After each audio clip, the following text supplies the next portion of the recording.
back once again into the Renegade Master. Now you got the hands thing going. See, look what I've done. And the best thing was I never knew that was going to happen either. Oh, I love it. I love it. There, they got a little bit of a beat out of us this morning. Can you tell those singing lessons paid off? Yes, I can. Beautiful tone. Season 3, episode 7. Here we go. Here was my weekend. Oh, look, the hat. Kitted out. Haywards Heath Town Football Club. Nice. Are they a new addition to the club or just a new addition to your house? It's not even staying with me, actually, because I bought this for a mutual friend of ours, Sarah, who did some work for our youth coaches, because the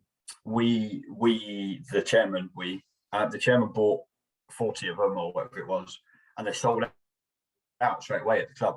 And but when you now see photos of games from the weekends, you just see this collection of like royal blue hats around the end or around the sides. It's quite cool. And another load came in, and Sarah said to me, "Oh, I want one of those hats." I was like, "Right, I'll get you one of those hats." I'll sort you. I know a person who knows a person. I still have to pay for it. So that will be going to Nottingham. So that will be the furthest Haywards Heath Town supporter. So I'm interested to see if I could get one, global, really. Oh, very good. Spread the word. So yeah. How you doing?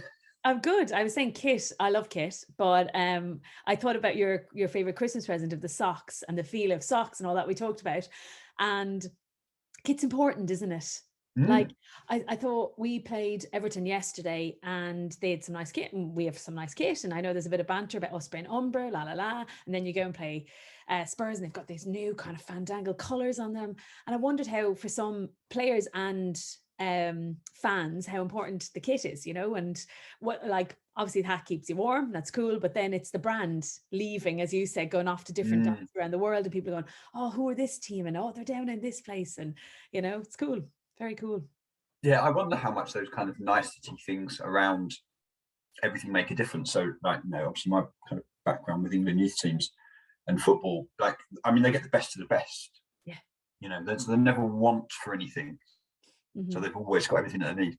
I remember once, it was a few years before we played St George's Park, it would have been mid-2000s. I was doing some work with the under-17s and we were playing Ukraine, I think. We'd been in a hotel for a few days before. Lads had been really looked after, the best food, ice baths. Ukraine came over the day before. They stayed at a Holiday Inn on the North Circular in London. They came over the day before, literally, trained that afternoon. They beat us 3-0. They went home that night. But our lads have had the best stuff, and makes you feel good, though, right? Well, this is interesting. Back in the Wildcat days when I was at home playing basketball, and there was a transitional period where I was old enough to have a voice with the committee and a bit of influence. And I remember saying, listen, we do really appreciate the kit because it was always sponsored and they worked very hard to get a sponsor. But sometimes it was men's kit, majority of the time. Sometimes you didn't have a say. And the feel was really important for me. So sometimes you'd have a basketball kit that had a mesh layer underneath it and it would come up here and you'd hear yourself coming before you get on you'd be like, here they are. And then you'd obviously sweat throughout the game and you'd be pulling and fixing and and then in basketball, well, for our particular team, the size starts at number 4, small, then it goes to medium in the middle numbers. So if you were, a larger size person or maybe muscly or more athletic and bigger bodied, but you were a smaller number, it just wasn't happening. You were just like, the smaller people, petite wise, will wear the smaller numbers, Now it's changed since, but I remember a time where we said, let's go for the American style where they just have like wildcats across the middle. Or let's go for the kit that's a little bit more, a little thinner and not dry fit, but like that newer material that could have a little bit of a lighter feel. And, it's interesting. But yeah, it is funny to think of the professionalism. Is the athlete still a professional athlete, irrespective of what services, resources, facilities they have? Or, is that the pull? Or, I'm thinking as well about my friends who went over to the States to play scholarship basketball in the unis, and it was just like out of this world compared to what we'd had in Ireland. But I stayed at home, and I remember the celebration was raising money to get the floors done. So the squeak was there as opposed to the slip Nice. for the previous years. And then we got some bleachers, and then we got some, logos and our brand and stuff on the wall because the school allowed that. So it became our home, it became the den. But yeah, funny stuff. Supporting the women, the WNBA myself. But this morning, so I want to give a shout out. So my wife's company had London Youth Row and a charity doing a fantastic event this week. So yay for them, race the Thames, go team. But I got the staff at West Ham to join in. So this week, from today until next week, in our team, or in our small team of staff, we're doing 346 kilometers, and you can any mode, any type of exercise. And it's just been really energizing. I've just kind of missed being part of a team, whether it was chasing a ball up and down a court and shooting in hoops or whatever, that I am part of a team in the background capacity with the football team. But now I'm accountable this morning. So off I go to the gym, getting stuff done. And I just wondered what your thoughts are on the importance of that as a staff. Because we talk a lot about players, we talk a lot about coaches to players and the relationships and the downtime and stuff like that. But how important is it when we come away? Adam Grant had a great tweet during the week around toxic cultures and celebrating workaholics and celebrating sacrificing sleep and how toxic and awful that can be. And I thought, well, if we can reel it back, but not have as much home time, like obviously you want to go home, but to have a window there where you do have out of office time with the staff. Thoughts on that? No, I think it's look, well done you guys for supporting it and doing it in that way, right? It's a goal, it's something to work towards that I think that you can all contribute and play a part of. And I dare say there's a level of joyful banter as people are doing their bit in different ways, I'm sure. But that's all part of the team stuff, I think. And I think it's often undervalued about the connection amongst the staff. And I've definitely worked within coaching teams that have been functional, but have not been close and necessarily had that kind of that connection. Now, arguably, you don't have to have that kind of personal connection, but it's much more helpful, surely. Because I've toyed with this currently, and I know I'm going to give a great example of something that you did in my old job when I was with UK Coaching in a second. But I appreciate that some have got families and we're on the go, weekends, loads of time, loads of travel, and there's lots of sacrifices at home. So you can imagine me saying, oh, do you want to do something together? And they're going to go, oh, Jen, the family got to pick the kids up. They're at this competition. But actually, even if you shape it right and you think about the collective and not just think, well, let's do a dinner, let's do bowling, asking around what might work, planning it ahead so they can say, yeah, it's in the diary, and sacrificing maybe the afternoon of one of the sessions that they might have been on site anyway. So they do it in the morning. That I think that can work, and it's a we instead of driven by one person. But there is great banter. Now we are doing it remotely, all this exercise. And I was on a cross trainer, somebody else is going to do a cycle, someone's going to do a run, etc., etc. But they're all going to post a little picture this week, which is an extra personal touch you don't maybe get when you're on the conveyor belt. And I just think it's really nice. So go back to the example I was saying. So we were working remotely, weren't we, in UK Coaching, the coaching unit, and you started the Friday song of the week. Now, when you first started it, I was like, oh my God, the pressure to pick the best song. What am I going to do? And there was we weren't a massive team, but I think we were 9 or 10. 10, yeah. 10. And you gave us a little bit of history into the group of what had happened on that day, which was very interesting. And then you put the song in, and sometimes someone would get your song straight away. You'd be like, oh, damn it, you picked the best one. Or else you'd play it and then you'd be like, oh, what a tune. But what was really cool over time from my angle was that I got to learn about the staff. So I knew, say, Alan loved Prince. So there'd be some sort of era reference and a Prince that would get in every so often. 80s. Yeah. And I knew Mark loved Bewitched and Pop. So you'd get something like that. But then you started to learn a little bit more, and a little bit of banter came in. And then you had that wonderful Christmas card where you put all the album covers in the front. And I just thought, what a lovely touch. And it brought us together, had a bit of banter. It didn't mean that people had to go off spending money or to spend massive amount of time, but it was a nice, thoughtful approach. So I think, yeah, I think people could do that.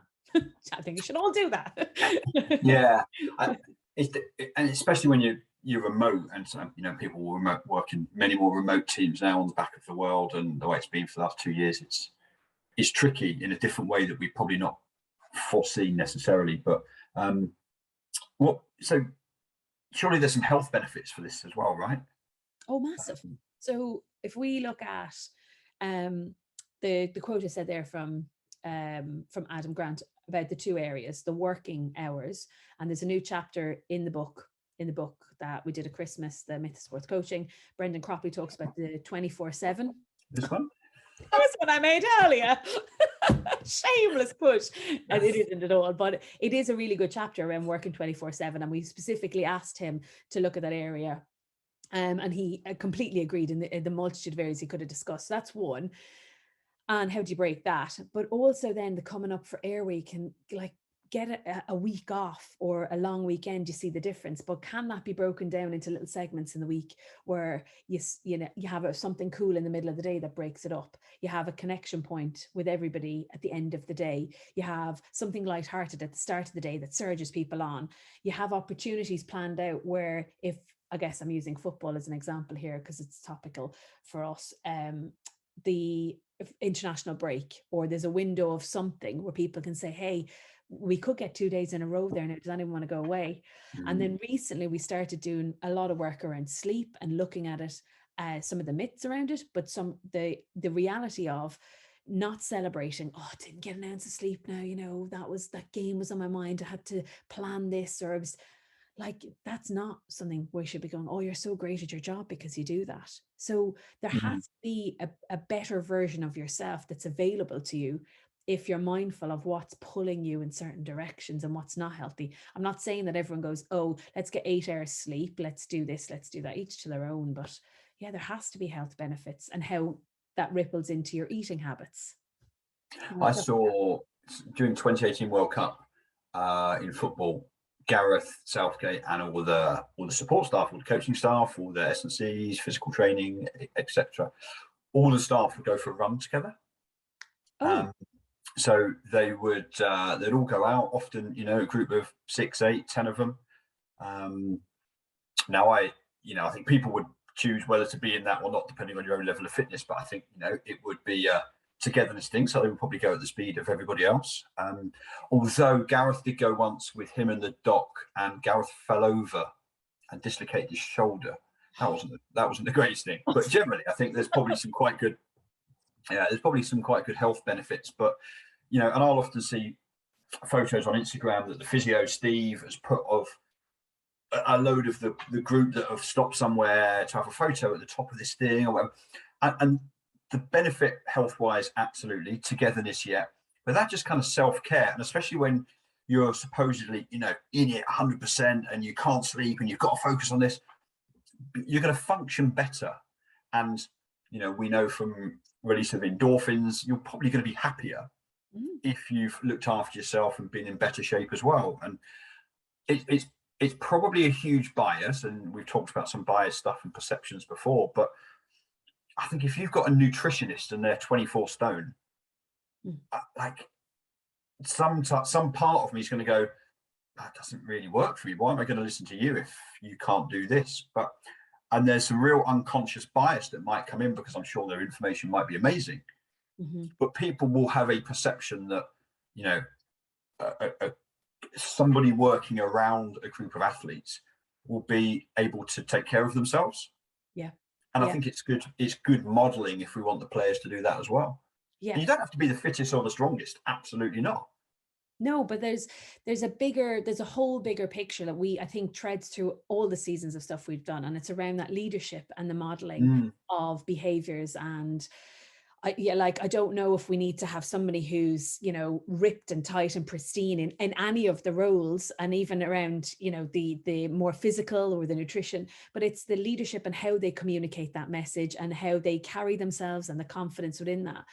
But I wonder, even behind, because everyone has a story, behind each person, what was there an athlete who retired or moved into a different career, who then, or maybe transitioned into coaching, who then didn't have the tools to look after themselves, and then materializes into these long hours, lots of pressures on their back, don't know how to communicate that that's not the best way for them operating, don't really know how to operate.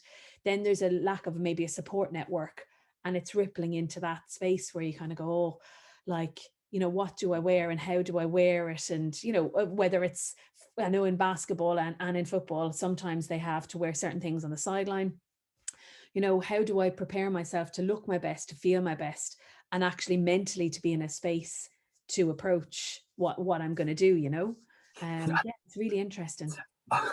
When I used to coach at Fulham in the academy, I think it was the second year I was there, we went to Kappa, the brand for kits. And Kappa is an Italian brand. I mean, like snug and tight fitting for the coach's kit. Like I didn't eat before I went to coaching, because I mean it was like proper snug stuff. But I think there's definitely something about you know, the expectations of a coach, and especially, like, you know, so I think about my grassroots coaching now. I've worked all day. Most of the time I'm sat in this seat looking at the screen, and then I have to go and do some coaching. So, you know, and those of us that work in a bit more of a sedentary, working from home type lifestyle now, how do we factor in that it's important to get out for, you know, a half-hour lunch break, you know, go and have a walk, have a, you know, depending on where you live and all of those kind of bits and pieces. But how do you factor that into your work day for a bit of self-care? I think that's really important, as opposed to me, which is, you know, go to the fridge, have a slice of turkey and a dairy milk for lunch, and then back to my chair. You know, so what a combo! Wrap it up. But you're right. But you're right. You know, I am lucky at home, because I would be on the turkey chocolate path 100%. But we went for a walk, me and my wife, yesterday. And she was saying to me, because there's a couple of different projects I was involved in, and she said to me, like, if it's the piece of the puzzle, or sorry, if it's a pie chart and you have all your pieces, then you have to be on that, and you have to be at least a couple of pieces, whether it's your downtime reading a book or reading a paper, or it's your exercise, as well as all the other things that you enjoy doing or keep you going or a part of your workload. And even though I know it, and I know the 5 ways to well-being, sometimes I just don't stop to think about them. And sometimes the 5 ways to well-being don't really maybe fit me at the moment. Like, some people talk about, you know, being mindful and noticing something. Well, some days that's great, and other days it isn't. And other people talk about having a bath to relax, and thought, oh, that's good self-care. And I sit in the bath and I'm like, oh, I didn't slow my brain down before I got in here. Now my mind is racing, you know? So it's getting what works for you to get to the point where you kind of accept that you have to put it as part of your work week. You have to be in there, because they need you, whoever those young people are, or managers, or whoever's in your environment. Yeah, interesting. Wow. Well, good luck. Hope you finish the week. Well, I started off great this morning. We'll see what kind of cramps and DOMs I have by Tuesday, Wednesday. Motoring on. So one last shout I'd like to give before we close off is, I don't know if you saw during the week or a couple of days ago at this stage, Dave Riding. So I think, what were we out of, maybe 10 or 11 days out from Beijing, I think it is. Yeah. And he's at a World Cup. It's 55 years since GB have won anything in the alpine ski area, and he goes and wins, and it's the first ever. And there's tears, and there's coaches rolling on the ground. And his quote was, at 35 years old, I've never stopped believing, I've never stopped trying. And this is where, you know, he talks about dreams and the victory. But I just thought, like, he's putting the age out there, the effort, the belief he had in him, and I presume the team around him, and that he never stopped trying to get there. So big shout out to him. Yay. Nice. So at Coach Convo on Twitter, that's where you can find us. We have a email address that you can drop us an email. We've had some emails come through this week. Shout out to Lindsay. We are looking at those topics, and we'll reply back and get an episode planned around some of those. So it's coachconversation@gmail.com and at Coach Convo on Twitter. Have a great week, and we'll see you next week for episode 8. Bye. Bye.